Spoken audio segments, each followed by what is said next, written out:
Bienvenidos todo el mundo una vez más a recuperar el territorio. Un territorio que es físico y metafísico. Un territorio que es de los que nos anteceden y nos vigilan desde la memoria. Un territorio que es de las personas, de los vínculos. Un territorio que es de los que van a venir, de los que vamos a dejarle este legado una vez que lo hayamos recuperado. Bienvenidos a recuperar el territorio una vez más. Hoy con nosotros viene a la trinchera a recuperar el territorio un auténtico paladín. Señoras y señores, es un gusto para mí estar compartiendo esta conversación con una persona que tiene de alguna manera tintes épicos para muchos de nosotros que lo seguimos desde hace años atrás, cuando conversaba con otro espadachín de la palabra, el señor Lucas Carena. Es un gusto hoy para mí estar conversando con Pablo Dávoli. Pablo, buenas noches. ¿Cómo estás? ¿Cómo te va, Manuel? Bueno, buenas noches. Buenas noches y gracias por esa presentación que en lo que a mí concierne no sé si merezco, pero que sin dudas me gratifica y me compromete en el buen sentido de la expresión, ¿no? En el mejor de los sentidos de la expresión y me incentiva. Vos sabés que me encantó la explicación, aprovecho para decírtelo, me encantó el nombre cuando tuviste la gentileza de invitarme a tu programa. El nombre me llamó la atención, me gustó, y ahora con esta introducción que acabas de hacer, que la verdad que uno puede captar en toda su profundidad ese significado y me encantó, porque lo cierto es que se trata de la urgencia de la hora, la cuestión de recuperar, ¿no? O sea, esto significa que partimos de una situación en la que se ha perdido mucho y en la que no se está bien, y justamente hay que recuperarse y recuperar. Y esto indica una actitud que no es de mera resistencia, No, lo cual no está mal, pero es incompleto, sino que es proactivo. correcto. Así que mientras te escuchaba, bueno, nada, te quería compartir estas reflexiones que se me ocurrieron. Bueno, Pablo, la verdad te lo agradezco. Ya arrancaste con un comentario bastante agudo, bastante interesante de poner de manifiesto que sí, ciertamente esto no se trata solo de resistir. Esto se trata de ser proactivo, de recuperar. Es una actitud decidida en este sentido. Así que sí, muchas gracias por hacer ese subrayado, esa nota al pie, que sí, me parece muy valiosa, verdaderamente la valoro y lo agradezco.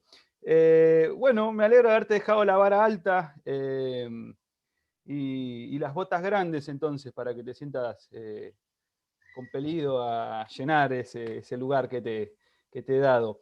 Bueno, la verdad es que no, sos una persona que muchos de nosotros conocemos por tu recorrido, por tu paso por TV1, allá en el programa que hacían en La Brújula, donde han tenido oportunidad de despacharse con sumo placer y tranquilidad en un montón de temas enormes, así que sé que el canal ahora están subiendo el ciclo de programas en YouTube, así que a todo el mundo que lo sepa van a encontrar La Brújula Bueno, TV, o no sé cómo es el nombre ahora, vos me lo vas a decir. el canal de YouTube es La Brújula, tiene el nombre del programa. Es un canal que en su momento inauguramos cuando hicimos una reedición propia del programa a principios de 2020. Y ahí, hablando de recuperar, hemos recuperado viejos videos de La Brújula. Y justamente estos videos recuperados, hemos aprovechado ese canal de YouTube, que es homónimo, digamos, Uh -huh. para colocarlos ahí, por supuesto, y están a disposición de quien los quiera ver y bajar, lo que sea, ¿no? O sea, bajar, verlos, están a disposición del público, porque en definitiva, a ver, esto no puede hacerse sin generosidad, y una generosidad tiene que ser sentida y espontánea, ¿no? Vos sabés que hablando de recuperar tiene todo que ver con el derecho, porque uno recupera lo propio, y el derecho es concretamente dar a cada uno lo suyo, o sea, lo que le es propio, ¿no? Entonces, también esa es otra reflexión, ya que acá vengo más que nada en calidad de abogado o de un hombre, digamos, del Lego. derecho, del ámbito jurídico. Vos me invitaste en esa calidad de decir, bueno, recuperar también tiene que ver con decir, devolveme lo que es mío o lo que es nuestro. O mejor dicho, recuperemos lo que es nuestro. Sí. lo que nos corresponde. Y ahí también me acuerdo de Evita, ¿no? Que los derechos no se declaman, se conquistan. Volvemos un poco también a la actitud proactiva. Proactiva, hacia adelante. Seguro que sí. Para quienes no lo conozcan, Pablo Dávoli es abogado, recibido en la Universidad Católica de Rosario, si no me equivoco, y docente universitario. Sí. Lo invité para hablar de un tema que yo intuyo, pero no conozco, y que tiene que ver con el derecho, en tanto derecho. Hay una vieja distinción que no sé si lo define, pero por lo menos así fue como yo me acerqué por primera vez a este concepto, que hace al derecho positivo y el derecho natural. Muy en claro no lo tengo, huelo, olfateo que es importante saber de esto por los tiempos que corren. Ahora Pablo nos va a contar si es así o si no. De todas maneras, siempre como decía Perón, hay que hablar mucho de las ideas, un poco menos de las cosas y casi nada de los hombres. Así que esto va a ser de una u otra manera proteína para la mente, proteína intelectual. Sin más, Pablo, la pradera es tuya y vos sos el dueño, el jinete y el dueño del caballo. Cual mongol, acá tenés todo esto Por las estepas. por las estepas, tal cual. Date, como dicen en México, date con gusto. Así que, bueno, todo tuyo el tema. Realmente no tengo ni posibilidades de preguntar ni nada porque soy una tabla rasa en este sentido. No, vas a ver que no, porque el derecho natural justamente es un derecho que nos constituye. Es un orden jurídico que como tal implica, voy a hablar no para los que son colegas, no para los otros abogados, pero prefiero hablar para Sí, el sí, público en general, ¿no es cierto? sí, correcto. Obviamente quienes son colegas, desde luego que forman parte de ese público, pero es ciertamente que ese es un universo mucho más amplio, el público en general. Entonces, a ver, es un orden jurídico que forma parte de nuestra propia naturaleza, es decir, es un orden jurídico natural, valga la redundancia, que nos constituye, que hace a nuestra condición humana. O sea, podemos repetir lo mismo o ideas muy similares y conectadas íntimamente, podemos repetirlo de varias maneras. Es un orden jurídico natural que como tal forma parte de nuestra propia naturaleza humana, que hace y distingue a nuestra condición humana como seres racionales, dotados de fuerza de voluntad y libres. Y es un orden jurídico que, en definitiva, como todo orden jurídico, apunta, es un conjunto de principios y de normas de carácter obligatorio, no confundir con coacción, que es la manera de efectivizar la obligatoriedad, pero es de carácter obligatorio, como la moral es obligatoria. Claro. Forma parte del universo moral, forma parte de ese capítulo, por así decirlo, de ese conjunto más amplio, que es la normativa moral, pero que está directamente orientado o es aplicable, está dirigido al ámbito comunitario, al ámbito de las relaciones interpersonales. De las relaciones interpersonales que son de diverso tipo. Están las relaciones que vos tenés con tus papás, con tus hijos, con tus hermanos, con tu novia, esposa. Están las relaciones con tus vecinos, después con tus compatriotas, etcétera, etcétera. Con los gobernantes. Bueno, son relaciones sociales, relaciones interpersonales de diverso tipo, de diversa jerarquía, de diversa especie. Y el derecho siempre apunta, sea el derecho positivo, que es el que hacemos los hombres, que debe estar basado y en consonancia con el derecho natural, o sea, el derecho natural siempre está apuntado a las relaciones sociales, a las relaciones interpersonales. Eso para marcar una distinción. Este derecho natural, yo decía que forma parte de ese conjunto mucho más amplio, que es el conjunto de la, digamos, que es el que hace a la moral, a la normativa moral en general y que es objeto de estudio de la ética como un capítulo de la antropología que a su vez forma parte de la filosofía. Para entender esto claramente, mira, hay que ir a los griegos, como para casi todo, o para todo me atrevería a decir. Los griegos fueron un pueblo, me refiero a los antiguos griegos, aunque no hay por qué excluir a los actuales, a los modernos, pero los griegos han sido un pueblo que desde un primer momento, y acá es un tema que es, digamos, hermoso para estudiar, percibieron al mundo y a la realidad en su conjunto como un cosmos. De hecho, la palabra viene del griego, ¿no? Se suele transliterar con K, cosmos. Y de cosmos viene cosmética, por ejemplo, que significaba en griego embellecimiento, porque asociaban el cosmos a la belleza. Ojo, lo mismo van a hacer los romanos. ¿Por qué? Fíjense que del latín, viene la palabra mundus, el mundo, y lo contrario al mundo es lo inmundo, lo que es feo, lo que es disfuncional, lo que da asco. Es lo contrario al mundo. O sea, el mundo como tal, lo que existe como tal, mejor dicho, lo que es como tal, por el simple hecho de ser, y en tanto es, en la medida de que es bello. Pero esto es griego, ya viene de antes, por eso cosmos, cosmética. Los griegos advertían que esta realidad que nos rodea, que nos circunda, pero de la que también formamos parte, de hecho somos un microcosmos en un macrocosmos, y nuestras comunidades, nuestras sociedades políticas, la polis era también un microcosmos. Entonces, el microcosmos del hombre, en el microcosmos de la polis, en el macrocosmos, todo eso tenía un orden al que los griegos llamaban logos. Todo eso tenía un orden inteligente e inteligible y por lo tanto cognoscible por el hombre. Y un orden que lo hacía funcional y que lo hacía bello. Cuando hablamos de las relaciones de los hombres entre nosotros, ese orden está dado por la justicia. Pero como somos libres, nosotros podemos ser justos o no serlo. Pero bueno, recapitulando, el cosmos del cual formamos parte, nuestros estados, nuestras sociedades políticas forman parte, tiene un logos, tiene un orden que es natural.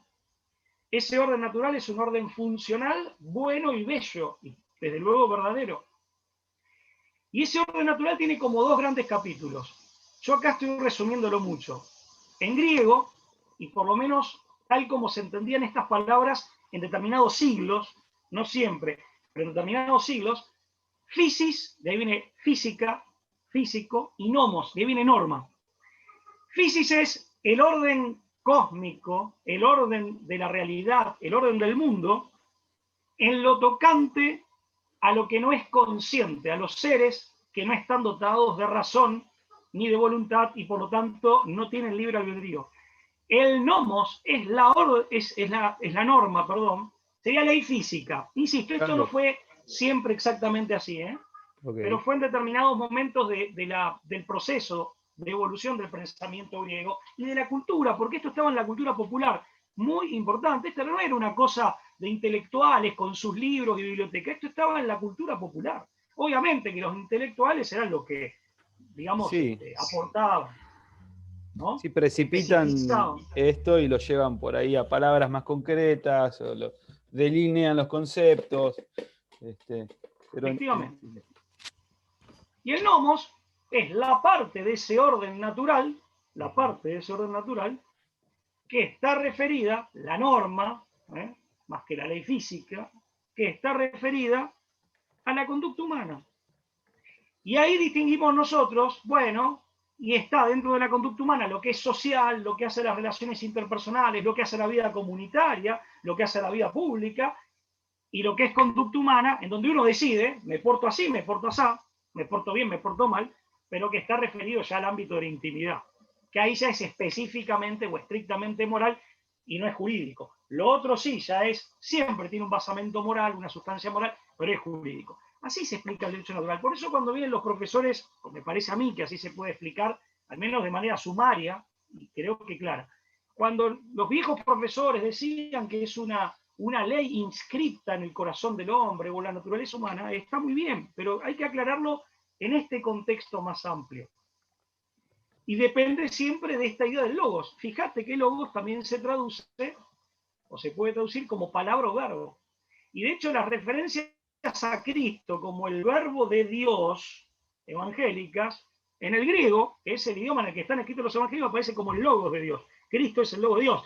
Porque esta es una novedad que después introduce el cristianismo, digamos, con la que el cristianismo fecunda y completa el pensamiento greco-latino en sus mejores expresiones. Obviamente después hubo otras, pero estas son las más conocidas y las más célebres. es la idea de la ley eterna. San Agustín, autor del siglo IV, en realidad, bueno, siglo IV, siglo V, vivió entre los dos siglos después de Cristo, es uno de los hombres que mejor teorizó sobre esto. La ley eterna, en definitiva, es el ordenamiento de la razón divina que se plasma en el cosmos como ley natural en sentido lato, y ahí cabe establecer como logos, como orden inteligible, inteligente e inteligible del mundo, y ahí el mundo tiene un sentido, el mundo tiene una lógica, y ahí hacemos la distinción que yo me permití hacer usando el significado que en determinado momento adquirieron las palabras physis y nomos.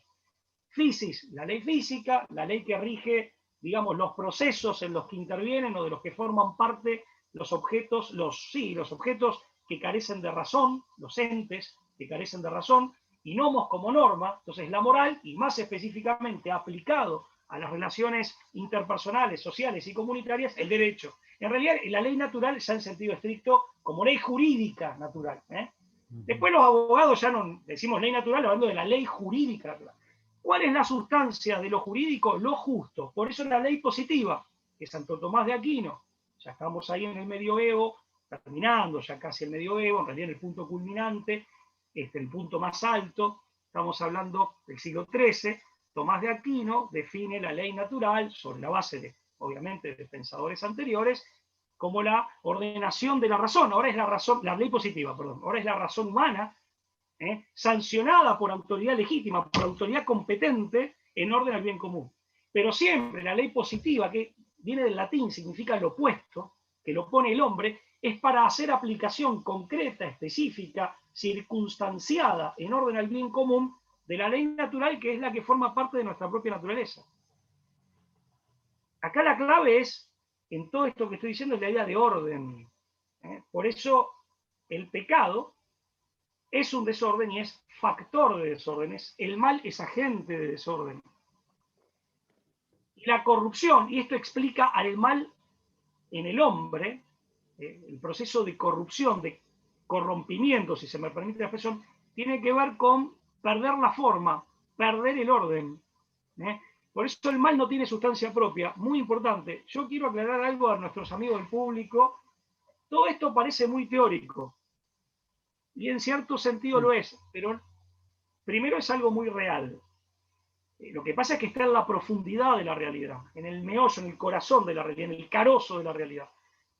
Son como las capas de la cebolla, ¿no? Bien. Pero segundo, es lo que nos permite explicar bien muchas cosas. Esto tiene consecuencias prácticas. Estas ideas, esta manera de comprender el mundo, tiene consecuencias prácticas. Bien. Hoy no es la manera de comprender el mundo que tenemos. Hoy, No. A ver. Pero, mira, es que hay un montón de cosas muy interesantes que dijiste. Yo tengo la costumbre generalmente de resaltar o poner de relieve lo que me parece, poniéndome un poco en los zapatos de la gente que me escucha, que me acompaña, a la cual le mandamos un saludo enorme en todos los lugares del mundo hispanoparlante en el que se encuentran. Bueno, mira, cuántas cosas interesantes decís, Pablo. Por ejemplo, así como yo tengo algunos años estudié Tai Chi y me formé aprendiendo algunas de las formas del Tai Chi, y entonces leía los libros y tenía su parte de la preparación, el Qigong, el trabajo de preparación de la energía, o Qigong. Entonces ahí ya se hablaba de un orden, de una comprensión del cosmos, del orden de las energías que venían de lo celeste, energías que eran propiamente humanas, que eran intrínsecas. Bueno, en fin, lo que estoy diciendo es que había una cosmovisión, una idea de un orden y de algo ordenado. Entonces vos ahora traes de vuelta esto que tiene raíz griega, digamos, esta idea de derecho natural, y donde de vuelta se necesitan dos cosas, o una al menos, bueno, dos, un universo y una persona que lo observa y que se hace consciente de sí misma y de lo ello de este universo, y del cual advierte además que tiene conciencia, inteligencia y orden, digamos, bueno, y belleza.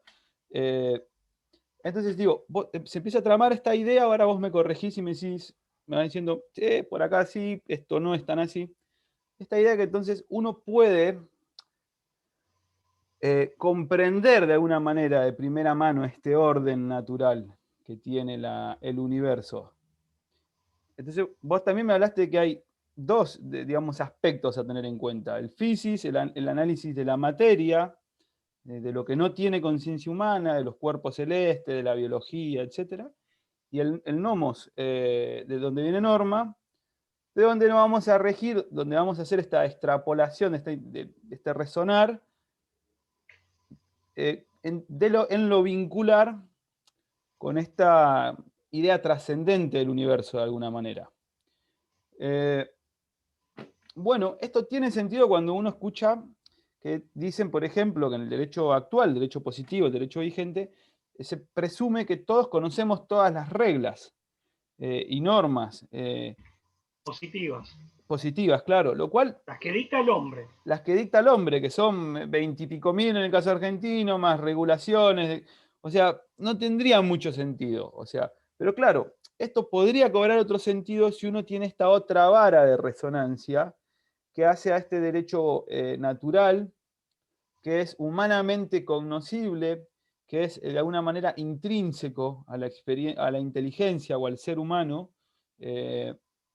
Y bueno, ahora vos vas a ir terminando de armar esto, pero en principio quería resonar con esto. A mí me hace también pensar en, por ejemplo, a veces yo explico en mi otro canal, en YouTube, todo el mundo, en Touré, Inteligencia Lúdica, por favor, todo el mundo se suscribe, canal alternativo donde trabajo todo lo que tiene que ver con el juego infantil. Y le explico muchas veces a los padres que las emociones todas sirven.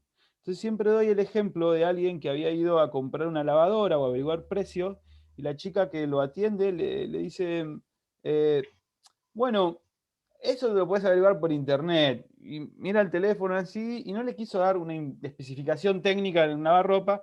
Entonces mi amigo se va y llegando a la puerta el tipo se da cuenta que estaba enojado. Entonces, no es que dijo, bueno, estoy enojado, se me tiene que pasar, ahora me compro un helado y ya está. No negó la información que le brindaba la emoción. Se dio cuenta que si estaba enojado es porque alguien había vulnerado de alguna forma sus derechos. Entonces, tampoco fue que agarró el matafuego, lo descolgó y empezó a romper todos los artefactos del local porque estaba enojado. Simplemente se volvió hacia la chica y le dijo, disculpa, ¿podés llamar a tu supervisor y decirme esto mismo delante de él? No, bueno, pará, ¿qué querías saber? Ahora te lo traigo, te lo imprimo, Entonces digo, o sea, si uno niega las emociones, pierde una parte del registro y no puede operar. Entonces yo me pregunto si el derecho natural no viene a operar un poco así, como Sí. decir, bueno, pará, el derecho positivo tiene sentido, pero me resulta como contrafáctico, como desencontrado con la lógica. Entonces intuyo, sospecho que algo de esto debe ser la relación que hay, o debería haber, no sé, ahora vos me lo terminás de explicarlo, entre esta idea de un derecho natural que es intrínseco al hombre, que tiene que ver, más allá de todo, le recuerda a la gente que vive en Occidente, que la mayor parte de la humanidad somos gente de fe y de creencia y de viva espiritualidad. Podemos ser cristianos, podrán musulmanes, budistas, hinduistas, pero masónicos y luciferinos, pero lo que menos hay en el mundo son ateos y agnósticos. Eh, Esto hay que recordarlo a veces. Parece que la gente dice, no, ¿cómo no va a ser? Me hablas de Dios, del derecho natural, los indios hablan de eso, qué sé yo. Bueno, no sé. Ahora le devuelvo la palabra a Pablo para que ordene todo este lío que hice entre la... Respecto del ateísmo es interesante. Primero no ha habido, por lo menos no hasta el presente, podríamos discutir si en el presente sí la hay, por corrupción o degradación, pero podemos discutir si la hay hoy. Pero históricamente, y esto lo señaló un ateo que abandonó su ateísmo en el último tramo de su vida, que fue Ernesto Sabato, no ha habido cultura atea. No ha habido ateos, pocos, siempre conformando una exigua minoría, pero a lo largo de la historia del hombre, en ninguna de las latitudes del orbe ha habido cultura atea. Podemos discutir si la posmodernidad como contexto cultural actual que se ha impuesto en grandes sectores de la sociedad, en diversos países, no es una cultura atea, en todo caso sería una novedad y por degradación y corrupción del mundo cultural de cada uno de estos países preexistentes. Eso en primer lugar. Igual lo que decís vos es cierto, es una exigua minoría siempre, al menos la declaradamente atea. La declaradamente atea. En segundo lugar, el ateísmo normalmente lo que hace desde el punto de vista ideológico es, y en lo personal, quienes lo profesan, por así decir, o lo sostienen desde lo personal, muchas veces de manera inconsciente, es dos cosas. Atribuir, que están vinculadas, atribuir las cualidades o calidades de la divinidad, del ser absoluto, que es lo que, digamos, identifica a la divinidad ante todo, a algo. En el caso de Marx, por ejemplo, está claro, y muchos otros, de atribuirle cualidades propias de la divinidad a la materia. Por ejemplo, atribuirle eternidad, cuando no hay ninguna demostración científica al respecto, y de hecho las demostraciones científicas van en el sentido contrario, en el sentido de que la materia y el universo material tiene un principio y seguramente tendrá un fin. No, la materia no es eterna. Entonces, atribuirle a algo, digamos, en cuya existencia sí se cree, las características propias de la divinidad. En el caso de Marx le termina atribuyendo conciencia. En realidad esto es de Hegel, ¿no? Le termina, o sea, pasa que Hegel hablaba de la idea, ¿no? Marx toma esa concepción de la idea y la aplica a la materia. Y Marx termina atribuyéndole a la materia conciencia, la capacidad de generar conciencia, primero en el hombre y después una superconciencia, a través de una conciencia de clase. Bueno, pero después tiene mil derivaciones. Es un ejemplo entre otros. Y en segundo lugar, bueno, sobre todo en la vida práctica de quienes profesan el ateísmo, una suerte de idolatría. Y aparece también una idea que comienza a ocupar un lugar central en la estructura ideológica, pero que es una idea sumamente ilógica, que es la idea del azar. Pocas ideas son tan ilógicas y tan alejadas de las constataciones de la realidad y tan difíciles, yo creo que tan imposibles, digamos, tan visiblemente imposibles de defender como la idea del azar. En un cierto sentido de la palabra mítico, en un cierto sentido, el azar es una idea mítica. En un cierto sentido de la palabra mítico, no me refiero al mito como una expresión del inconsciente colectivo o como, digamos, una imago, una imagen que traduce experiencias muy profundas y percepciones de la realidad. No me refiero al mito en ese sentido, que es el sentido clásico, sino como en el sentido de la idea ficticia. En el sentido de la idea ficticia, que es como se suele usar coloquialmente. Bueno, pero vos dijiste cosas muy interesantes, hasta me cuesta mucho llevar el hilo, pero déjame hacer el intento y seguirte en esta cabalgata. Sí, el derecho positivo tiene que ser aplicación concreta, específica y circunstanciada, de acuerdo con las circunstancias, vale la redundancia, de tiempo y espacio, siempre en orden al bien común y conforme a justicia, del derecho natural. Y acá hay que tener en claro algo. La clave está en la justicia. Si la norma positiva, la ley humana, no es justa, o sea, cuando hablamos de la ley injusta, a ver, hay autores sumamente acreditados, como San Agustín en el contexto del pensamiento cristiano, o como Platón en el contexto del pensamiento griego, que te dicen, mira, la ley injusta en realidad está mal dicho, no es ley. Porque le falta lo esencial, en términos más aristotélicos, le falta la sustancia jurídica. Sustancia es una concepto más aristotélico, pero acá cabe perfectamente. ¿Qué es la justicia? Es lo justo. Entonces, si la ley humana, la norma jurídico-positiva, se separa o va a contramano del derecho natural, lo contradice, lo contraviene, en rigor de verdad, de acuerdo con esta profunda y muy acreditada corriente doctrinaria, no es ley, carece de sustancia jurídica, no posee lo esencial de toda ley, sea la natural, la divina o la humana, que es la justicia, es lo justo, es lo justo, lo pone la justicia. Como un banco que no sirve para sentarse o una mesa que no sirve para apoyar, carece de lo que lo define como tal. Sí, sí. Claro, y no es por un funcionalismo, no es por la esencia de las cosas. La función es derivación del ser. de lo que a grosso modo podríamos decir la esencia de algo, que es aquello que hace, también a grosso modo, los tipos que saben filosofía en serio empiezan a hilar más fino, pero bueno, aquello que algo sea lo que es y no otra cosa. Esta computadora que tengo enfrente es computadora y no es taza. Entonces la esencia es aquello que hace que sea computadora y no taza. De ahí se derivan las funciones propias e impropias. ¿Esa es la ontología? ¿Lo que se conoce como ontología? Sí, porque la ontología es el capítulo, por así decir, o la rama de la filosofía dedicada al estudio del ser en sí. Pero bueno, insisto, los filósofos, yo soy abogado, no filósofo, pero bueno, los filósofos hacen algunas distinciones más finitas, pero grosso modo creo que estamos en lo cierto, ¿no? Bien. Por lo menos, grosso modo, esa sería la concepción y la definición que podríamos dar. Ahora, esto es importante, porque ahí pasamos al tema del gobernante. En la concepción y ojo, en Aristóteles también, en la concepción de Platón, en la concepción de Aristóteles, su discípulo, en la concepción de Agustín, por ejemplo, Agustín de Hipona, el gobernante que comete injusticia, el gobernante cuyas leyes se aparta, puede ser uno o puede ser un grupo, eso es la forma de gobierno, o pueden ser varios distribuidos en distintos órganos institucionales, estatales, eso hace la forma de gobierno, no interesa acá. El gobernante, para resumir, que se aparta con las normas que dicta, o con las disposiciones que dicta, para no usar la palabra norma, porque perdería el carácter de norma, con las disposiciones que dicta, so pretexto de dictar normas jurídicas de carácter positivo, que se aparta del derecho natural, dictando supuestas normas que son injustas.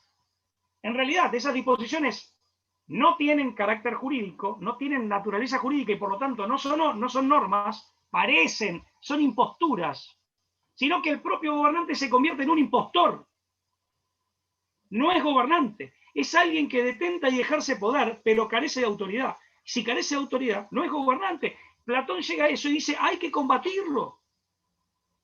Hay que combatirlo. No queda ya 5 siglos antes de Cristo. Si vos lees la neoescolástica española, que tiene directa relación con nuestra tradición, lees a Mariana, por ejemplo, o a Suárez, de España, digamos, ya estamos en la época de donde existía la América hispana, la neoescolástica de hecho incidió. No en vano los libros de estos autores fueron prohibidos por Inglaterra y Francia, pero aplaudidos en España. De hecho, Suárez le dedica Defensa de la Fe a Felipe II, y Felipe II acepta la dedicatoria, pero en Francia lo prohíben. ¿Por qué? ¿Qué te dice Suárez? Suárez es el primero que hace esta distinción en cuanto al gobernante, la ilegitimidad. Es uno de los que toma, recoge y explora la distinción de la ilegitimidad. Ilegitimidad de origen. Alguien que se adueña del cargo del gobernante sin merecerlo. Nuevamente la idea de justicia, sin merecerlo. Sin poder justificar por qué detenta ese cargo. Justificarlo realmente. La justificación es jurídica y en última instancia moral. Y la ilegitimidad de ejercicio. Vos llegaste correctamente al poder, pero lo ejercés mal. Lo ejercés contra la justicia y por lo tanto de manera contraria al bien común. Estos autores dicen cosas como, por ejemplo, y se lo dedicaron al emperador, porque en realidad el rey de las Españas era más un emperador más que un rey, ¿no? Pero bueno, no me quiero desviar. Es un emperador en el sentido romano. Pablo, sí. Igual yo quiero hacerte algunas preguntas que me parece que están buenas y van a ir marcando un poco un eje, un centro. A ver, entonces hay algo que me empieza a resonar acá. O sea, yo intuyo, considero que este derecho, al ser un derecho que es intrínseco a la conciencia humana de alguna forma. Es intrínseco al hombre. Dame un segundo, una aclaración. Sí. Es intrínseco al hombre, a nosotros. Está plasmado por Dios, por el Creador, está plasmado en nuestra propia naturaleza. Por eso es constitutivo, hace a quienes somos. Por eso cuando uno dice es un deber ser, sí, es un deber ser para la libertad humana. Uno se puede apartar, pero al apartarse tiene un costo, porque en realidad forma parte de nuestro ser, como una exigencia, como una tendencia, y tiene necesidad de fines. Es decir, si yo tengo la posibilidad de desobedecerlo, sí, de la misma manera que tengo la posibilidad de tomar cianuro o tirarme por la ventana, pero pago las consecuencias. Claro. Esta aclaración, simplemente, perdona que te interrumpí, Manuel, pero era esta aclaración, es intrínseco a la naturaleza humana, es constitutivo de la misma, y en cuanto a la inteligencia es cognoscible por la razón. En el pensamiento cristiano se hace una salvedad. Siempre se dice, decimos, se requiere el auxilio de la revelación y de la gracia. ¿Por qué? Porque la inteligencia humana también, pese a sus méritos y sus posibilidades, que son muchas, quedó dañada, quedó afectada por el pecado original. Pero bueno, ahí ya me meto en otro terreno, pero en principio sí es cognoscible por la razón, por eso no necesitas de la fe en principio para conocerlo, al menos no sus primeros principios y sus normas más importantes, ¿no? Ahí vamos, hacia allá voy. Entonces, sí, en este orden de preguntas digo, bueno, entonces tienen que ser una serie, tiene que construirse una serie de afirmaciones o de ideas o de sentidos que son lógicos entre sí. Porque si no, ¿cómo podría el hombre conocer algo que no es lógico, digamos? No, entonces, digo, para ver un poco, es una pregunta para vos, no tanto ahora te voy a hacer la pregunta, pero también es un poco darle herramientas a la gente y ir armando este mapa de lo que estamos hablando. Digo, es algo que tiene que ser lógico. O sea, y acá me viene la imagen de los chicos cuando los ves tratando de argumentar por qué está mal que le saquen algo o que alguien venga y le rompa el castillito que estaba haciendo. Digo, me imagino algo así, no por lo infantil, obviamente los chicos a veces cometen errores en su razonamiento, esto no va de suyo, pero lo que quiero decir es, uno puede haber ahí atisbos de la inteligencia, de que el hombre es inteligente, de que el hombre emana sentido, de que emana cordura y lógica en sus expresiones. Entonces digo, el derecho natural debe ser algo más o menos coherente, que la gente lo puede explicar sin necesidad de...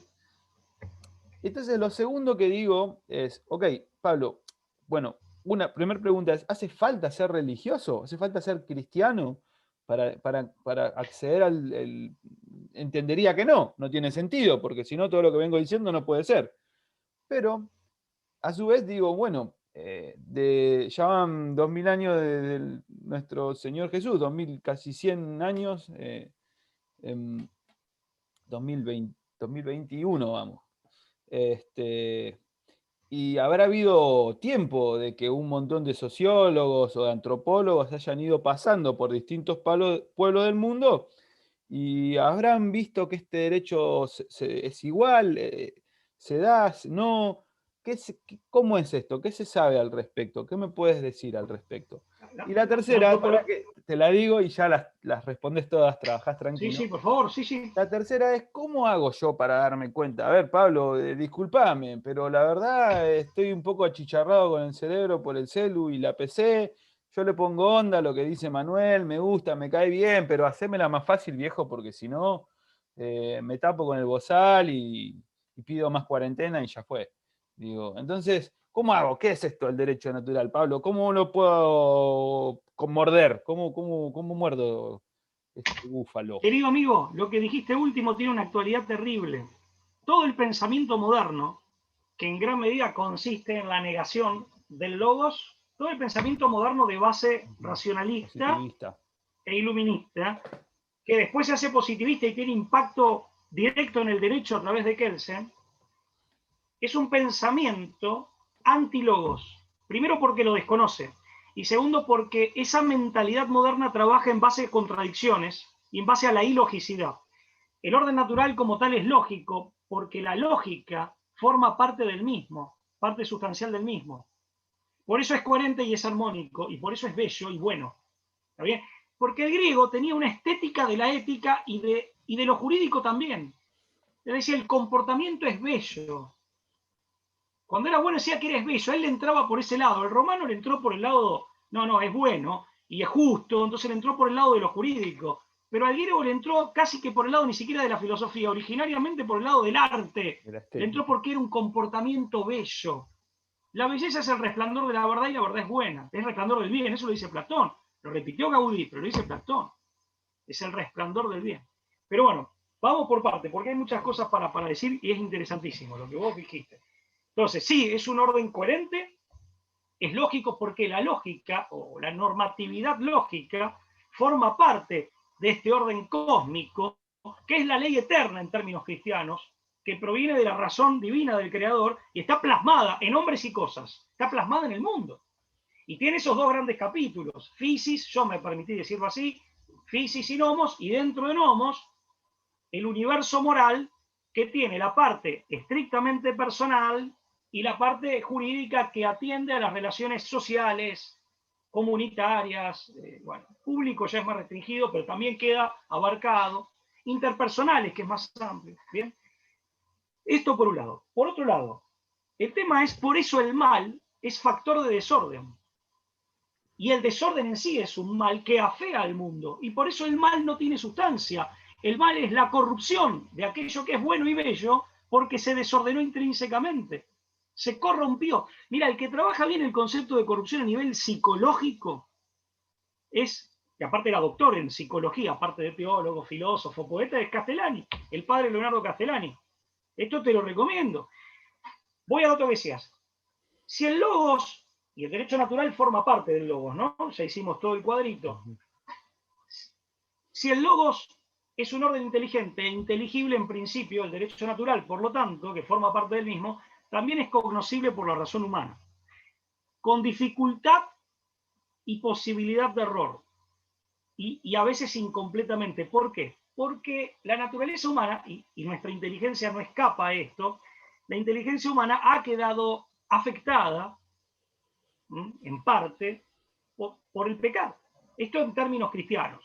Para el que no es religioso, recicle el término, no hable de pecado, pero hablemos de aquellos defectos que claramente, que aparte hasta, mira, hasta podríamos hablar en términos más terapéuticos, que nos enferman. Iba a decirte eso mismo. Que nos enferman, que nos hacen un daño. Vos hablabas de las emociones. A ver, no es nuevo, muchachos. Platón hablaba de eso. Cuando Platón, y vuelvo, perdóname que vuelva, cuando vuelve el tema del tirano, el que decía, el tirano es el peor, ¿por qué? Porque es un hombre esclavo de sus pasiones, que por lo tanto esclaviza al resto, proyecta sobre los demás la esclavitud que él, por propia voluntad y por propia culpa, padece. Porque el microcosmos de él, que tenía razón, pasiones e instintividad, la instintividad asociada al cuerpo y a lo biológico y al placer y a lo vital, tiene un orden, es un microcosmos con un orden. El tirano es un hombre desordenado en donde todo está subvertido, por eso son los peores.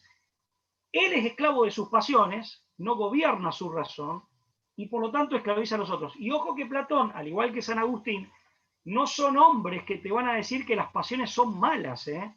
No son los estoicos que te dicen que hay que anular la pasión o la instintividad. Está clara la imagen del carro y el caballo, ¿no? El cochero es la razón, el alma humana, la estructura psíquica, la psique, la razón es el cochero, las cuerdas son la fuerza de voluntad, pero los caballos son la instintividad vinculada al cuerpo, a lo biológico, a lo vital y al placer, y las pasiones, el timós, epitemiai, timós y nous. No mata a los caballos. Los estoicos te mataban el caballo. Te decían, no, algo muy similar al budismo. La neutralización de la pasión y la instintividad que proviene del cuerpo, que no en vano Platón vinculaba la pasión al pecho y la instintividad al abdomen y a los genitales, a la genitalidad. Y está bien, porque aparte hasta las partes del cerebro, desde los años 50 lo sabemos, la estructura tríptica cerebral del hombre respeta esto que decía Platón de la estructura psíquica del hombre. Lo que pasa es que debe gobernar la razón buscar verdad, bien y belleza, y dirigir el carro de la propia estructura psíquica hacia ahí. Pero las fuerzas las obtiene de la instintividad y la obtiene de las pasiones. Por ejemplo, vos decís, ¿para qué sirve la agresividad? Bueno, la agresividad, si vos haces para ser un matón, está mal, pero es porque no la gobernás. ¿La agresividad para qué sirve? Y sirve para el tipo que hace trabajo físico cuando tiene que hacer un trabajo físico pese a que se está golpeando y le duele al tipo. Por ejemplo, mi abuelo era chapista, y era chapero, perdón. Se murió en el 83, mi abuelo. Y era de los chaperos que trabajaban con la masa y la, digamos, y la chapería de un Falcon o de un Chevy. O ¿Sabes las veces que se le he visto las manos rotas? ¿Para qué sirve esa instintividad de lo que te lleva a soportar el dolor y hasta a veces enojarte y ¡pam, pam! Bueno, para un hombre que la gobierna sirve para hacer bien su trabajo o para defender a la patria cuando está en el combate. La tiene que gobernar, porque si no se te puede convertir en alguien que Te voy a abuse. dar algo, un comentario que te va a gustar, supongo, sobre todo si sos padre además. Sí, sí, sí. Nosotros en la psicomotricidad, yo soy psicomotricista, hablamos de la agresividad y obviamente la diferenciamos de la violencia. Pero la agresividad como potencia de una pulsión, como potencia interna, a ver, es lo mismo que el entusiasmo, que es motor del aprendizaje. O sea, nada se puede hacer mejor, que no hay mejor motor que el entusiasmo para poder tener éxito o para aprender, etc.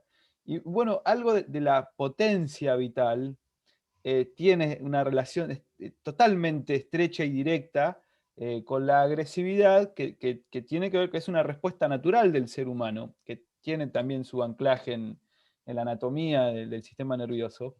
Y bueno, y sí, como vos decís, si vos anulás la expresión de agresividad de los niños y de un modo constante o crónico, lo que vas a hacer es debilitarlo, porque le vas a estar cercenando respuestas que son biológicamente valiosas, vas a ir mermando luego su entusiasmo y finalmente lo vas a ir dificultando en todas las áreas.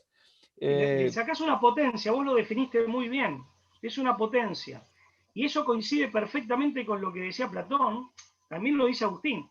El gobierno debe ser de la razón, por eso es importante el conócete a ti mismo socrático, del cual también se partía. Conocer todas las potencias para gobernarlas, no para gobernar no es suprimir. Ahora, en el No, tirano claro. se invertía. El tirano era un hombre gobernado por su instintividad y por sus pasiones, era esclavo, estaba subvertido su microcosmos y él era un factor de desorden para la polis y para el macrocosmos, esclavizando a los demás. Ahora, fíjate una cosa, los problemas ecológicos de hoy que afectan la fisis, es decir, el orden natural, físico y biológico, ¿no? Y en términos generales físico, en términos ya más amplios de la expresión.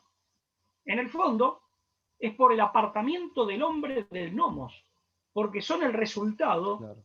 de una forma de explotación económica y de acumulación de riqueza que es eminentemente pecaminosa desde el punto de vista espiritual, que es profundamente inmoral y que de acuerdo con el derecho natural es antijurídica, porque no hay producción ni distribución en términos de justicia.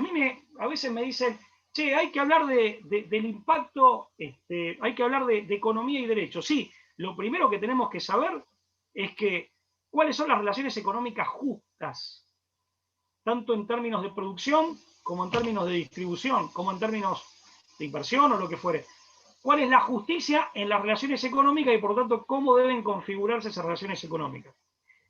Déjame decir una cosa, Manuel, que cuando hablé de Suárez se me quedó, pues me quedó en el tintero y no quiero dejar de mencionarlo. ¿Te acordás que hablé de ilegitimidad de origen e ilegitimidad de ejercicio? Estos autores decían, que forman parte de la escuela conocida como neoescolástica española, que lo seguían a Santo Tomás de Aquino. No es que eran meros repetidores de Santo Tomás, pero sí tenían un fundamento tomista, aristotélico tomista, y una fuente de inspiración aristotélico tomista clarísima. ¿Qué dice Suárez concretamente respecto del tirano de origen? Dice que de ser necesario hay que matarlo, hay que practicar el tiranicidio. Y respecto del tirano de ejercicio, o sea, aquel que asumió el poder por vías justas, de forma correcta, pero que ejerce el poder sin autoridad, es decir, y recordemos que la autoridad ante todo es moral, en el sentido de que ejerce el poder de manera injusta y por lo tanto perdió su autoridad, Suárez dice, mire, en realidad primero hay que ir, claro, Suárez habla todavía cuando el Papa dirimía el conflicto entre los reyes, si bien ya no es medioevo, ¿no? Pero dice, bueno, hay que ir a alguien superior, por ejemplo, al emperador, al rey o al papa, para que lo ponga en caja, decir, che, mirá que este chabón está haciendo cualquiera. Sí. Si no pasa nada, porque esa autoridad no está, o porque esa autoridad también defeccionó y dejó de ser autoridad, o podría dejar de ser autoridad, la parte sana de la comunidad, claro, Suárez habla todavía en un contexto en donde estaban las cortes de sociedad orgánica, las cortes representaban nobleza, clero, y representaban también a las ciudades. O sea, eran como, digámoslo así, como corporaciones representativas de grandes sectores de la comunidad. Que hoy en día también la modernidad limpió eso, ¿no? Bueno, la modernidad de inspiración iluminista, racionalista iluminista, pero que fue la que se impuso. Por algo el imperio de las Españas desapareció, quedó quebrado, fragmentado y como tal desapareció, y prevalecieron los otros poderes que estaban inspirados en las otras ideas.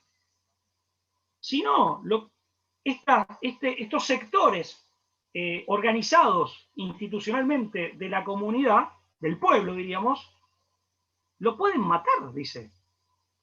Tienen a su cargo, y ojo, que a veces esto se planteaba como derecho de resistencia a la opresión, pero a veces cuando la injusticia era grave se planteaba como un deber, porque se jugaba la subsistencia. No es el derecho para que, bueno, no ser víctima yo de una injusticia o mi sector social o esta ciudad, sino que como se juega el destino de la polis, o el destino de nuestra comunidad, se juega el futuro de nuestros hijos. Ojo que ya hay autores que no lo plantean como un derecho, lo plantean como un deber y llegan a ese extremo. Juan de Salisbury en Inglaterra, que tenía todavía resquicios del pensamiento tradicional, después Locke va a ser su gran contradictor, también llega a esto. Santo Tomás de Aquino no llega al tiranicidio, pero sí llega a la destitución forzada. Por eso te digo que a veces estos autores son contenidos muy serios para un tema que es serio, para un tema que es serio. Y a veces es desconocido esto, es desconocido esto. Pero quería dejarlo en claro, porque si no, no se termina de dimensionar, bueno, los autores que estamos comentando, ¿no? Hicimos un raconto muy breve. Mira, si te vas a la literatura, ya los griegos, en Sófocles tenés presente la tragedia de Antígona. Cuando Creón, que era el rey, le dice, ordena y dicta lo que sería, lo que parecía ser una norma jurídico positiva. Se dicta una ley. Claro. Y dice, ordeno que no entierren el cadáver del hermano de Antígona. Era un sacrilegio. El cadáver insepulto es una de las cosas que prácticamente en todas las culturas está considerado una de las crueldades más grandes. Prohibirle a alguien la inhumación de los restos de sus seres, que hay una de las crueldades más grandes, y es una profanación, es un sacrilegio. Y Antígona no le cumple, dice, bueno, yo soy el rey, le da el argumento de un positivista. Dice, yo soy el rey, yo dicto la ley, la dicté como hay que dictarla, y dije, la ley dice que no hay que enterrar a tu hermano, que tu hermano se tiene que pudrir en la intemperie.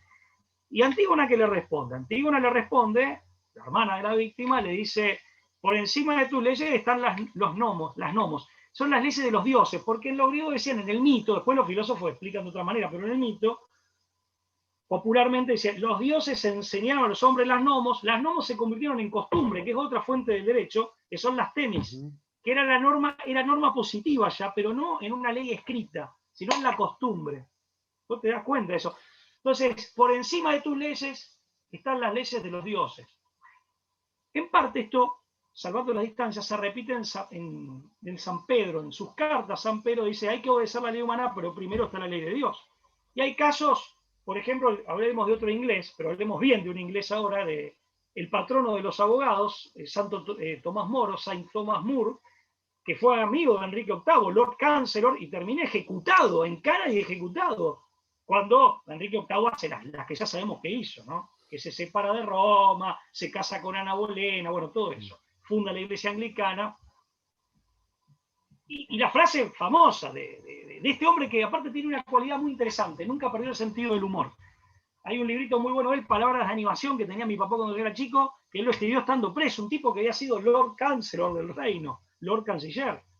Iba a ser ejecutar y le escribe a sus hijas por qué nunca hay que perder el buen ánimo, un excelente hombre de fe, que dice, buen servidor del rey, pero primero servidor de Dios. Igual te digo una cosa, si vamos a San Agustín te dice que un rey, que un gobernante, que obra injustamente, de manera sistemática y con gravedad, y de manera grave, o sea, digamos, pequeñeces, no es auténtico gobernante.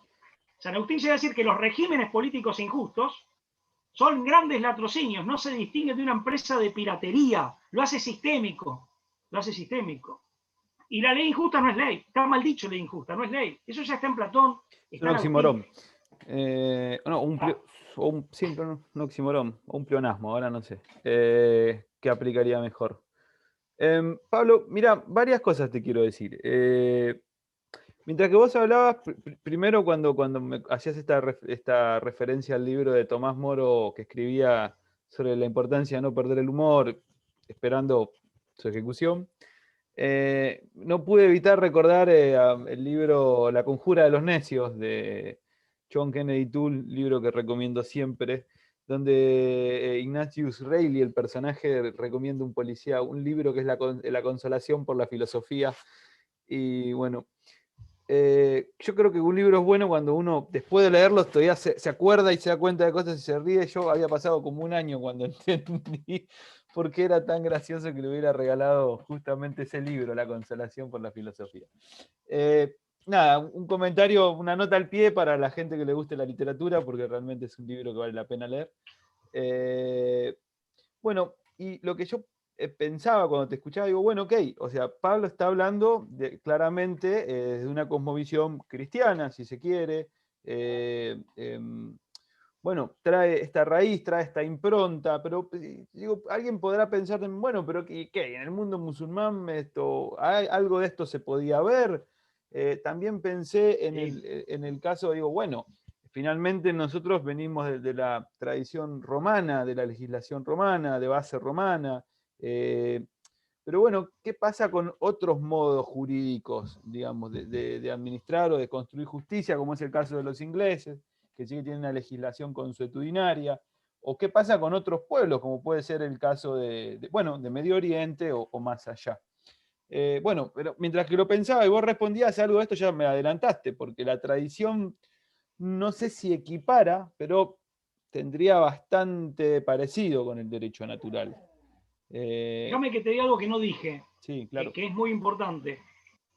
Yo tuve un profesor en primer año, ya fallecido, falleció siendo nonagenario, el doctor Gardela, Lorenzo Gardela, que nos explicaba que todas las investigaciones de historia de la cultura y antropológicas ponían de manifiesto, incluso la historia del derecho, porque hay como ciencia, ¿no? Una historia del derecho, como disciplina científica, que los primeros principios del derecho natural son prácticamente evidentes y que a cualquier persona medianamente sensata, mínimamente, mínimamente lúcida y con lo que podríamos decir de buena fe o de buen corazón, al menos la mayor parte del tiempo, o como tendencia predominante, no se le escapan estos primeros principios. Por ejemplo, el no matarás.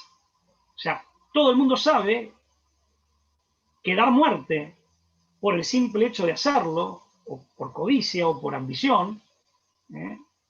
Es algo muy malo. Es un obrar gravemente injusto. Entonces, y como creo que vos lo dijiste por medio se cortó, también está presente en niños muy pequeños que no han recibido ningún tipo todavía no han recibido ninguna educación al respecto, nadie les habló al respecto.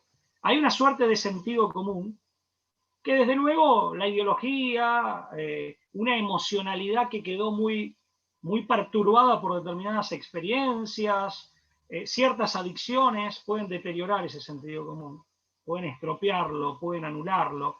Pero el sentido común no es lo que decía Gramsci. Gramsci tenía razón en cuanto a cómo manipular el sentido común. En lo que nunca tuvo razón Gramsci, y ahí lo traicionaba su marxismo, sus propios prejuicios ideológicos, que lo encorsetaban a un tipo brillante como él, es en cómo él define el sentido común. El sentido común no es algo superestructural, no es algo impuesto, se puede manipular, y en esto sí Gramsci tenía razón. Y él entendía muy bien cómo poder hacerlo, hasta sugería hacerlo, más allá de denunciarlo, sugería hacerlo.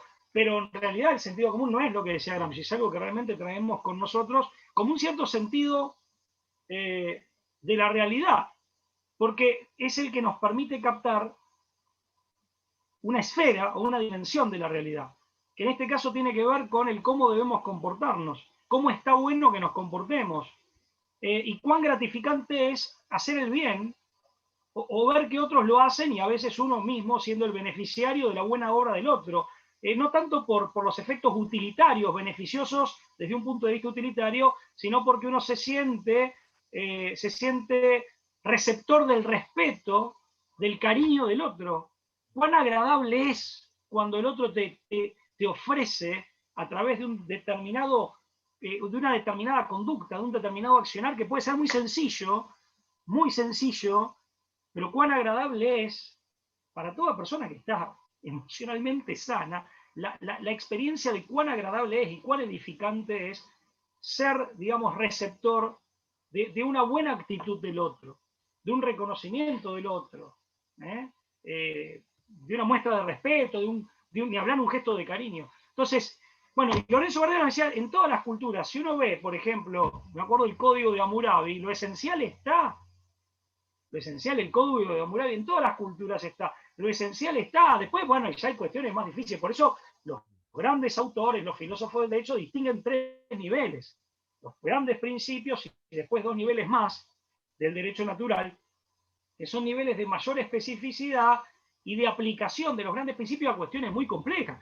Hay cuestiones que son complejísimas. Ahora está claro que si un tipo para robarte la zapatilla te pone un tiro en la cabeza, eso está claro que está mal. No creo que haya mucha gente que venga, que pueda poner en duda eso.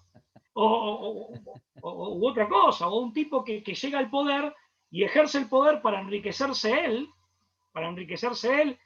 no sé, relegando o reduciendo a todo su pueblo, al resto de la comunidad, a la servidumbre, o a la esclavitud, o al empobrecimiento masivo. Bueno, no creo que haya nadie que venga a defender eso como algo que pueda ser legítimo, que pueda tener visos de justicia, ¿no? O sea, los primeros principios y sus derivaciones directas están claras. Está clarísimo. Después hay temas muy complicados, digamos, fecundación in vitro. Hay temas que son complejísimos. Bueno, ahí no es que no esté la respuesta, es complejo encontrarlo. No, es que acabas de decir de vuelta un par de cosas que hablan más de lo que vos pensás, tal vez. Yo hago esta pregunta, a veces son preguntas que las hago porque intuyo que que están ahí en la mente de la gente que podría estar escuchando esto y que no está tan empapado en el tema. Obviamente que si yo llegué acá hoy a preguntarte, a invitarte a conversar de derecho positivo, algo tengo que haber escuchado antes, algo me tiene que haber llamado la atención el tema, si no, pasaba de largo. Entonces yo parte de las preguntas que hago, en realidad tienen mucho de acting. Sé lo que va a responder Pablo, pero necesito hacerla porque no es para mí, es para los demás también. Entonces ya hago preguntas que ya vos las fuiste respondiendo. O sea, bueno, ¿qué pasa en la India? ¿Qué pasa? Bueno, esto es. Hay algo que nadie puede dudar que te peguen para sacarte algo, pues está mal. O sea, empieza a tener niveles, jerarquías. Ahora vos decís algo interesantísimo también acá. Bueno, mirá, hay 3 niveles, hay gente que estudió, entonces pará. O sea, ok, es entendible, es cognoscible, pero no lo cargas de una cucharada todo en la tostada. No está. Entonces, y vos acabás de decir algo más, entonces ya empiezo a intuir que hay gente que acá hay mucha tela para cortar. O sea. Y lo otro que acabás de decir muy interesante es que vos nombraste a Kelsen y el derecho positivo, y eso tiene un momento histórico muy puntual. Entonces yo te pregunto, antes de que aparezca Kelsen con el derecho positivo, ¿funcionaba este derecho natural? O sea, ¿se podría pensar otra forma de administrar justicia que no sea esta que tenemos hoy en día? ¿Se podría pensar un volver? ¿O ya Muy bien. no? Mirá, el derecho positivo es necesario para que el derecho natural tenga aplicación efectiva, para que tenga vigencia efectiva. El derecho positivo es necesario. Lo que pasa es que debe ser un derecho positivo que justamente esté basado, esté fundamentado, especifique y haga aplicación concreta del derecho natural. Por eso es como un matrimonio. ¿Y el hombre qué hace? Ahí el hombre, el legislador, el gobernante que dicta la ley justa, la ley como debe ser, justa, hace una tarea enorme porque es un hombre que le está aportando no solo a la comunidad, al logos universal. Fíjate que en términos para el que es religioso, Dios te pone en el lugar, si Él es el legislador del universo, así como, bueno, si Dios es padre, cuando vos tenés hijos, que pueden ser chicos, desde luego, adoptivos, estás participando de la paternidad divina. Si Dios es todopoderoso, vos sos autoridad como padre de familia, como maestro en el aula o como presidente de la nación, estás participando de la autoridad divina. Acá Dios te permite ser partícipe y a veces a los pueblos a través de la costumbre, porque el pueblo legisla por la costumbre, legisla entre comillas por la costumbre, que es fuente del derecho. Te pone en el lugar de él, de legislador, para que le aportes al logos. Es un poco el mandato de crecer multiplicados, pero también de perfeccionar la naturaleza, de agregarle a lo que él ya creó. Le agregás al logos. Ahora, cuando haces macanas y te apartás, estás haciendo la obra del otro. Y ahí pasa que ahí estás traicionando una misión, utilizando un poder, potencias que tenés como ser humano, a conciencia, ¿no?, para el mal y para estropear lo que está, lo cual genera muchas desgracias, amigo. Estamos en un mundo, si uno analiza, en donde las desgracias se han multiplicado por doquier, desgracias perfectamente evitables, que no son obras ni de la naturaleza ni de Dios, son el producto, yo no voy a decir del hombre, porque ahí también hay que matizar y especificar, de ciertos hombres que tienen poder, ojo con eso, de ciertos hombres que tienen el poder de generar esas desgracias, pudiendo hacer mucho bien con ese poder. Sin embargo, hacen mucho mal, y son tantos los millones que padecen esas desgracias de diversos tipos. Entonces, ahí el derecho positivo, resumo, el derecho positivo es necesario y justamente es como que Dios te pasa la pelota y te deja jugar. Para el que es religioso, que cree en un ser absoluto, inteligente, el tipo que no es religioso, no importa, el derecho natural se puede, por eso hay tanta gente que por ahí es agnóstica, incluso agnóstica, o si bien decíamos que o más no bien es una extrema cristiana, minoría, al o menos atea, no pero que son cristiana. excelentes personas, que son personas que hacen el bien, que son justas. Esto está fuera de toda duda, creo que la aclaración hasta es una aclaración de perogrullo, pero viene al caso para reforzar esto que estoy diciendo, de que la moral, al menos en sus principios fundamentales y en lo que tiene más evidente, y el derecho natural son cognoscibles por la razón. Son cognoscibles por la razón. Desde luego que después el conocimiento humano es imperfecto, es imperfecto, y por eso siempre el cristianismo, y yo soy católico, va a hacer hincapié en que, bueno, está esta secuela del pecado original, de nuestros propios pecados, y esto también afecta, entre otras cosas, a nuestra inteligencia, pero no la afecta total, no la arruina. Ese casi te diría que es uno de los grandes errores de Lutero, pensar que el hombre quedó arruinado, pues no, quedó herido, afectado, manchado, pero no quedó arruinado. Y aparte, quienes somos católicos, yo lo soy, pensamos que justamente la revelación de los evangelios, la fuerza de la gracia sacramental, ayuda a que uno supere esas secuelas. Pero en principio, vuelvo a la pregunta que vos me hiciste, la respuesta es que en principio el derecho natural es cognoscible,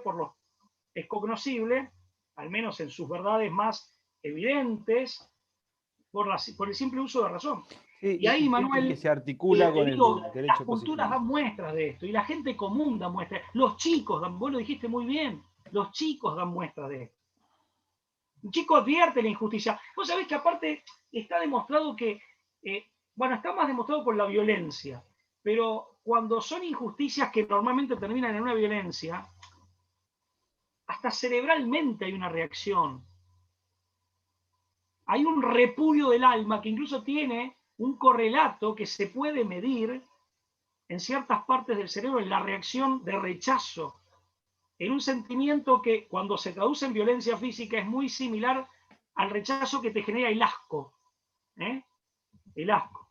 Entonces, claro, ese rechazo instintivo, por eso somos seres complejos, es muy interesante analizarlo desde las diversas perspectivas. Y si bien yo, obviamente, mencioné a Dios y todo porque soy un hombre creyente, pero el que no lo es, bueno, de las palabras que he dicho, seguramente él podrá sentirse identificado a través de su propia experiencia, porque un hombre, en principio, está dotado de la capacidad para distinguir entre el bien y el mal, y para distinguir entre lo justo y injusto. Después, insisto, hay cuestiones que son muy puntuales que incluso a tipos que uno cree que la tienen muy clara, también se les complica, hay cuestiones muy, muy complejas.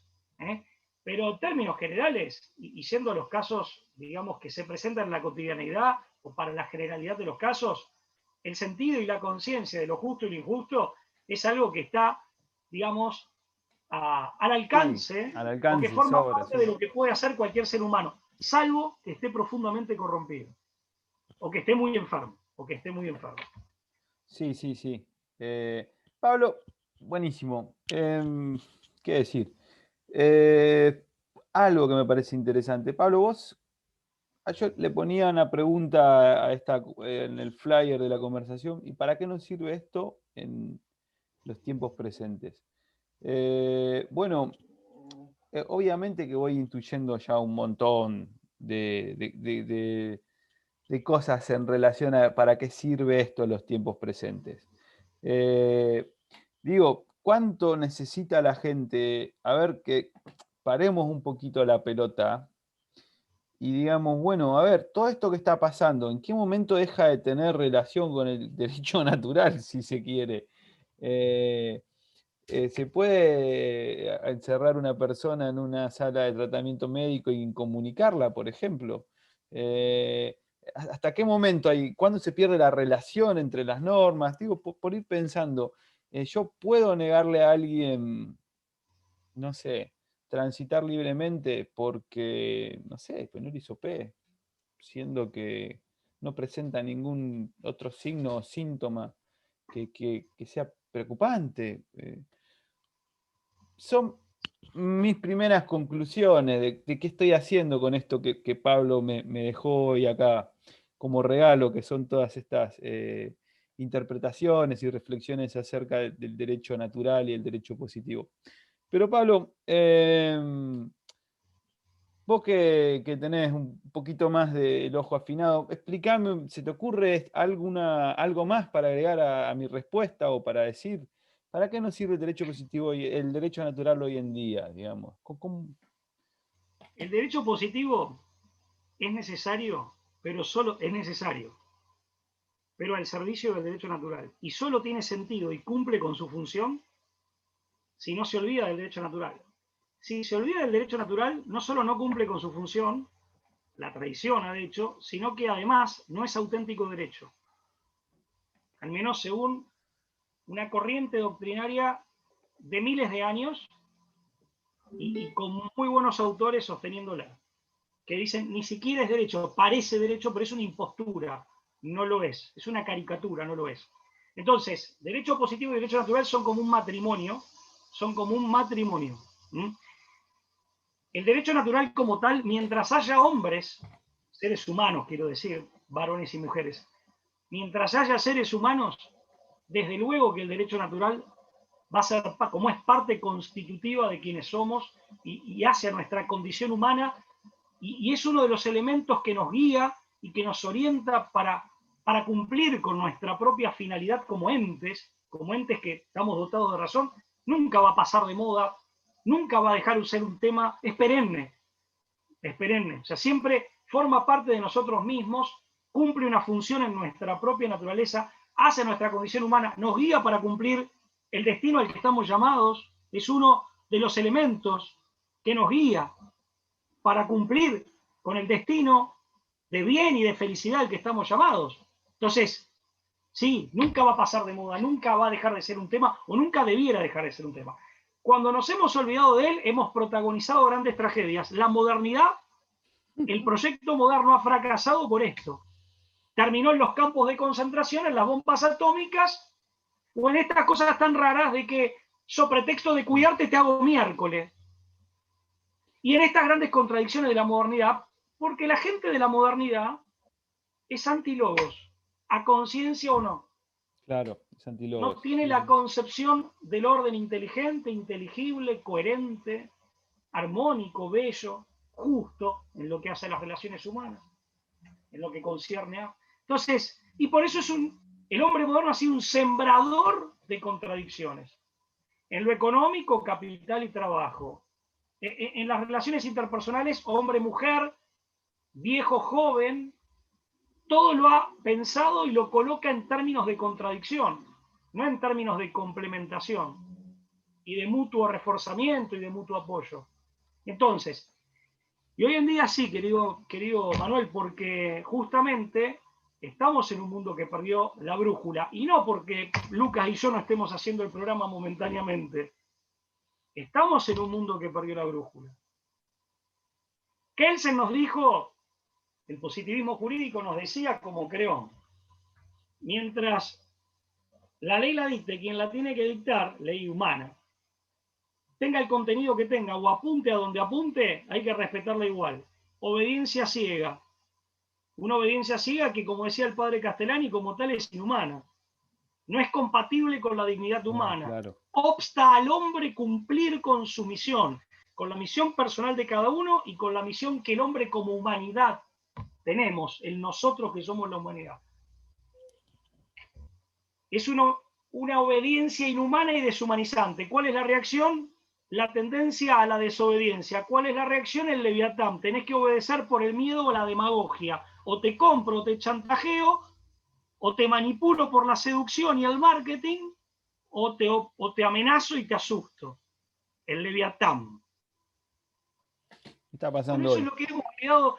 Y ahora ni siquiera tenemos el contexto ese. Ahora tenemos el contexto que dice Giorgio Agamben, se empeoró. Como es un insostenible, llegó a su paroxismo, que es el estado de excepción permanente. Lo decía Giorgio Agamben. O sea, vivimos en una guerra civil mundial, global, y en un estado de excepción permanente. Y lo dijo antes de la pandemia. En el contexto de la emergencia sanitaria generada por la irrupción de esta, bueno, de este fenómeno sanitario. No lo voy a calificar porque no me quiero meter en la problemática del virus, su origen, su naturaleza, cómo le llamamos, la enfermedad, cómo le llamamos, o tampoco me quiero meter en si calificamos o no como pandemia, porque la propia OMS cambió, nadie sabe bien por qué, hace 10 años, no sé si fue 2009 o 10, cambia el concepto de pandemia. Aparte, yo no soy epidemiólogo, no me meto con eso. Y bueno, un fenómeno sanitario de envergadura global, disruptivo, que de pronto se presenta en el mundo, y uno lo conoce a través de lo que ciertas revistas, las autoridades, los medios de comunicación masivos dicen al respecto, porque tampoco uno de primera mano, sobre todo no siendo médico, tiene, ¿no? Entonces esto también lo quiero aclarar, pero bueno, se genera una suerte de escenario. En este escenario, con todas esas salvedades que te decía Manuel, pero en este escenario, que no necesita de descripción porque todos lo conocemos, el estado de excepción permanente del que hablaba Giorgio Agamben es una realidad más palpable que nunca, no sé si a nivel global, pero al menos en gran parte del planeta. Hoy, más que nunca, es necesario recuperar el sentido de lo justo, el sentido de la justicia, la vocación por la justicia y recuperar la auténtica juridicidad de nuestras normas, que solamente se puede dar cuando hay armonía entre derecho positivo y derecho natural. El derecho positivo, el legislador, la autoridad humana, prudentemente, la prudencia, aplica derecho natural a las circunstancias, los principios y normas del derecho natural a las circunstancias, en orden al bien común concreto lograble. Ahí aparece la prudencia legislativa, la prudencia del presidente cuando dicta un decreto, la prudencia que tenía que tener el rey cuando dictaba una real ordenanza, o una real cédula, o lo que fuere. La prudencia es una prudencia legislativa para darle contenido a las normas, pero es en acatamiento al derecho natural, lo aplica en orden al bien común, conforme a justicia, en determinadas circunstancias. Lindo perro. Sí, está acá pidiendo atención ya. Hoy, y ya termino con esto, no te quiero aburrir más. No, tiene la puerta abierta igual. Hay que recuperar justamente eso que se perdió. La prudencia también requiere tomar en consideración las necesidades, el estilo de vida, las condiciones materiales y culturales de cada pueblo. Hay medidas que pueden ser muy útiles para, no sé, para la gente de Nueva York, pero que no arrojan los mismos efectos, o arrojan los mismos efectos, pero tienen efectos colaterales no deseables, o a veces repudiables, no sé, o lo que fuere, negativos. No sé si aplicás la misma medida, la transpolás y la querés aplicar en La Matanza o en Rosario. Eso también es el sentido de la prudencia de la autoridad humana que legisla. Legisla para aplicar derecho natural de manera circunstanciada, buscando el bien común posible, el mayor bien común posible, optimizándolo conforme a circunstancias de tiempo y espacio. No es lo mismo decir, por ejemplo, ciertas medidas de higiene en el contexto de la cultura japonesa forman parte de su cotidianidad desde hace décadas, tal vez siglos. No forman parte de nuestro contexto, algunas, otras sí. ¿eh? Por mil razones. Sí, Lo que tiene que ver con el contacto físico. Los latinos expresamos físicamente nuestro cariño. Forma parte fundamental de nuestra cultura. Entonces, para nosotros, lo que tenga que ver con un distanciamiento corporal o de impedir el contacto corporal, desde luego que implica un sacrificio en otro orden mayor, que puede impactar en la salud también, en la salud física, porque tenemos que tener un concepto integral de salud. claro. Entonces hay Sí, que tener, eso hacia la prudencia. La prudencia que, a ver, esto otra vez, viejo, es la soprocine, de sabiduría práctica, que era la sofía aplicada a las cuestiones prácticas. Esto es Platón básico, los griegos básicos. Pero no solo Platón, esto está en Cicerón también. A quien no mencioné tendría que haber mencionado. En definitiva, la prudencia, como madre de las virtudes, como virtud rectora de las virtudes operativas, en definitiva, la prudencia, ¿qué te dice? Bueno, contemplar las circunstancias, ¿cuál es la finalidad? El bien común. ¿Qué hay que hacer? Justicia, sin justicia no hay bien común. ¿Pero dónde lo tengo que hacer? ¿En la Alemania de los años 10 o del siglo IV? ¿En Finlandia? No, mirá, en Rosario o acá en Argentina, siglo XXI, con estas circunstancias que tengo. Entonces ahí aparece la prudencia y dice, bueno, ¿cómo? Entonces tenés que tener conciencia de la finalidad bien común, de los medios a aplicar y de las circunstancias. Y aparte otra cosa, los pueblos no son sujeto pasivo. Esto también hay que entenderlo. Los pueblos, esto también está en Tomás de Aquino, mirá vos, nos vamos al medio. Los pueblos no son sujetos pasivos, está en Platón. Los pueblos no son sujetos pasivos, recipiendarios, como los ha pensado el pensamiento político norteamericano o inglés. No es una cosa inerte, una masa. Si el pueblo se te convirtió en eso, es gravísimo, hay un problema ahí.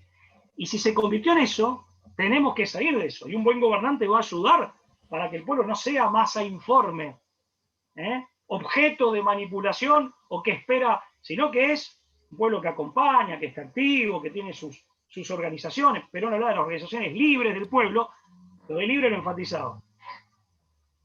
Bueno, y que bueno, acompaña al gobierno legítimo y cuando las medidas, el pueblo le acompañan incluso en el cumplimiento de las medidas que son las medidas justas que llevan al bien común, que es lo que todo hombre de bien quiere. Después podemos discutir por dónde vamos, alguna concepción, pero es lo que toda persona de bien quiere.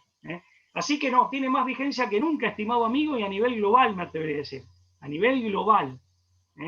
Es muy importante señalarlo y por eso dije al principio, esto puede ser muy teórico, pero les pido un poco de paciencia, debí haberla pedido al principio, para entender que esto tiene consecuencias prácticas y que muchas recetas que nos vienen de afuera o de ciertos organismos multilaterales no solo no tienen un pito que ver con quiénes somos y cómo vivimos y nuestras condiciones de vida, materiales, simbólicas, culturales, espirituales, no tienen que ver con nuestros valores, sino que por ahí no tienen ni siquiera que ver con valor alguno de pueblo alguno, al menos en términos tradicionales. Hay que tener cuidado con esa, es una idea muy iluminista, el chabón que se junta con 4 amigos en un gabinete y pretende decirle al resto del mundo cómo tiene que sortear una crisis, o cómo tiene que vivir, o cómo tiene que morir, querido amigo. bueno, mira, acabas de abrir un tema que no sé si lo vamos a poder cerrar o no, pero que es algo para mí muy difícil. Mira, te lo voy a plantear y lo vamos a tratar en otra ocasión, pero hay un tema que te voy a invitar a conversar siempre que accedas y que te parezca bien y tengas disponibilidad más adelante. Por ahí Sí, vamos a ver si lo puedo conseguir a Nicolás Morás, mira, para conversar los tres al respecto. Que tiene que ver con la libertad, los criterios éticos, morales y cómo hacer uso de la legislación y del Estado. Eh, Porque bueno, a veces se monta esta dificultad donde todos tenemos por ahí distintos criterios morales, o bueno, algunos somos hombres de fe, otros son ateos, otros adhieren a esta cuarta revolución industrial y este modo líquido de ser, si se quiere, otros no. Pero bueno, acá se empiezan a tensar todo tipo de complicaciones, porque están los programas escolares, que si todos tenemos que ir a la escuela, que si puedo educar en casa, que si puedo plantar y consumir marihuana o no, que si puedo abortar o no, y yo en esto, bueno, quiero decir, hay toda una cantidad de, bueno, ¿cómo es esto? ¿Las mayorías pueden imponerse sobre las minorías hasta el punto de aplicarle su propio estilo de vida? No, está bien, sí, como vos decías, está la prudencia, hay que entender que hay cosas eh, que bueno, que hay que sopesarlas en el caso en concreto, que todo esto hace al arte y a la ciencia jurídica. Pero bueno, voy dejando planteado para dónde van a seguir la serie de reflexiones y de entrevistas o de conversatorios que va a haber en este canal, en este ciclo, en relación a cómo hacemos la convivencia entre todos. Y también ahora te voy a pedir tu opinión, si querés una evolución o que enmarques algo en este sentido, para no dejarte con la invitación y sin darte lugar a decir nada. Pero bueno, No, ¿qué no, pasa? ¿Podemos imponerle a los demás? ¿Podemos usar el Estado como una herramienta para imponer a los demás nuestros criterios de vida? No. ¿Cómo articular todo esto? Pablo, si querés. mirá, imponer criterios de vida, en lo personal, me opongo completamente, y me opongo completamente ante todo porque como cristiano sé que las auténticas, cuando el cristianismo aparece como una modesta y periférica secta, siempre se tuvo en claro, y creo que esto es, digamos, es algo que formó parte de la historia del cristianismo y de la historia inicial sobre todo, pero creo que revela una realidad humana que como tal es visible en cualquier hombre. Las conversiones son de corazón o no son. No existe imponer criterios de los demás. Por eso, bueno, Perón decía que se gobierna desde la persuasión, ¿no? Ujú. Y persuasión, si lo buscas en el diccionario, tiene que ver con convencer a través de la razón y con argumentos sinceros, sin engañar. No es seducir, ¿eh? Porque seducir tiene un ingrediente claro, es otra cosa. No, no, es convencer con honestidad. ¿Me explico? Entonces, imponer criterios de vida, no, jamás. No tendría ningún sentido y aparte lo considero atentatorio de la dignidad humana. El hombre, justamente como ser dotado de razón y como ser dotado de fuerza de voluntad, de arbitrio y de libertad, de libre albedrío, y justamente el desafío es justamente ser una buena persona, ser un buen ciudadano, ser un buen padre, una buena madre, un buen hermano, un buen vecino, un buen ciudadano, repito, un buen miembro de la humanidad, ¿eh? Pudiendo no serlo, ahí está el mérito. ¿Correcto? Bien, Pablo. Libremente, la acción moral presupone la libertad y en eso está su mérito. En eso está su mérito. Desde luego que uno esto lo hace siempre en compañía de otros, con otros, y en el contexto de uno o de varios nosotros que integramos, empezando, el nosotros es el conjunto, empezando por la propia familia, pero en el fondo la decisión es de uno. La decisión es de uno. Y negar la posibilidad de hacer esas, digamos, por eso digo, criterios, y son caminos personales. Nunca las conversiones, cuando digo conversiones suena religioso, pero tiene que ver con lo que dijiste, imponer un criterio de vida, una filosofía de vida. Las conversiones forzadas, amén de atentar contra la dignidad humana, no cumplen nunca su cometido. Mirá lo que pasó con la Unión Soviética.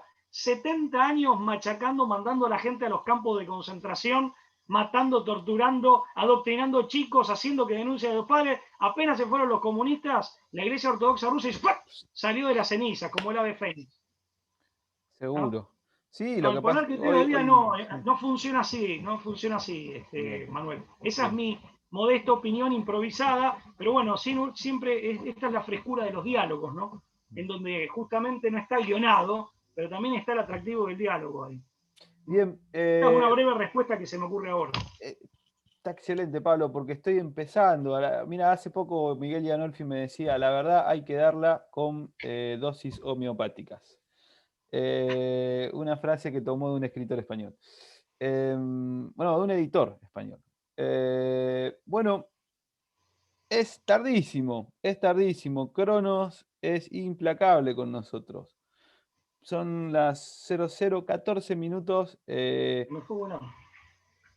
Se me fue Pablo, volando, digo, se me fue volando el tiempo, pero la pasé muy bien, quedo a disposición y espero, bueno, espero que el público, nuestros amigos que nos siguen, nos den su opinión, espero que les haya gustado, servido y también, nada, sí te voy a pedir y te lo pido públicamente después el video, si se puede, y bueno, para darle publicidad, a mí me parece que todos estos diálogos sirven para, bueno, mientras sirvan como disparador para hacer pensar y para activarnos, no tenemos que ser masa pasiva.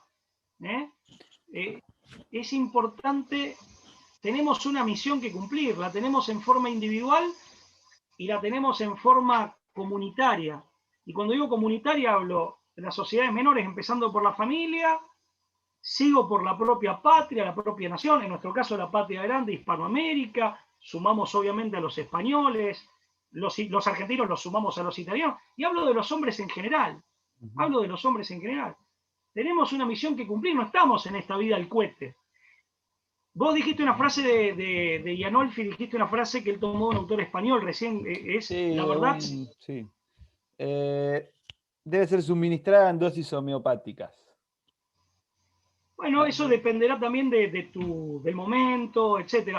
Me permitís que cierre yo la mía con una que no me meto con esa otra, sino que hablando de la verdad quiero decir dos cosas. Una es una observación y la otra es una frase que lo voy a tomar de Evangelio, insisto, por carril paralelo, como para agregar, simplemente para sumar. Una, no hay justicia sin verdad. Y en esto, cuando les digo a mis alumnos cómo explicamos el pensamiento de San Agustín, no hay justicia sin verdad, sin justicia no hay paz, o sea, sin justicia en realidad no hay orden, y sin orden que es necesariamente justo, un orden verdadero es justo, no hay paz. Eso es una observación personal muy resumidamente, y que me perdone San Agustín, por lo resumido y lo sumario. Y la otra es una frase evangélica también sobre la verdad. Solo la verdad hace libres. La verdad, Cristo dice, la verdad os hará libres. Esto, obviamente, para los cristianos reviste un valor importantísimo, superlativo, pero aún aquellos otros que no siendo cristianos, incluso no creyendo en Dios, creo que es algo que se puede verificar. En el fondo, sin verdad no hay libertad. Por eso la verdad es una precondición de la justicia y de la libertad. Querido Manuel, bien, vamos gracias, al cierre. quedo, mira, infinitamente agradecido y quedo a disposición. La verdad que la pasé muy bien, te agradezco mucho. Bueno, Te mira, agradezco mucho porque fue un muy buen momento.